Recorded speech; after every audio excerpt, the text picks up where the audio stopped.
తెలుగు వాళ్ళు ఎప్పటినుంచో వెయిట్ చేస్తున్న 'చావా' ఈ రోజైతే తెలుగులో రిలీజ్ అయింది. ఈ సినిమా గురించి ఇప్పటివరకు తెలియని వాళ్ళ కోసం ఈ వీడియో చేస్తున్నా. అసలు ఈ 'చావా' మూవీ దేని గురించి, ఎవరి గురించి అంటే మనకి 'ఛత్రపతి శివాజీ మహారాజ్' అంటే తెలుసు. మన హిస్టరీ బుక్స్‌లో కాస్తో కూస్తో చదువుకున్నాం. కానీ 'ఛత్రపతి సంభాజీ మహారాజ్' అంటే ఎవరో మనకు తెలీదు. 'ఛత్రపతి సంభాజీ మహారాజ్' ఎవరో కాదు. 'ఛత్రపతి శివాజీ మహారాజ్' వాళ్ళ కొడుకు.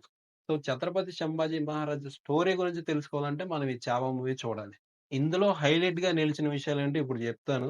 'సంభాజీ మహారాజ్' రూలింగ్ ఎలా ఉండేది? 'సంభాజీ మహారాజ్' ఎర్లీ లైఫ్ అంతగా ఎక్స్‌ప్లోర్ చేయలేదు. బట్ స్టిల్ కాస్త డీటెయిల్స్ ఉన్నాయి. దాంతో పాటు ఇందులో ఫ్రెండ్‌షిప్ అనే థీమ్ అనేది చాలా బావుంటుంది. అండ్ 'ఔరంగజేబ్' క్యారెక్టరైజేషన్ అయితే ఔట్‌స్టాండింగ్ అసల.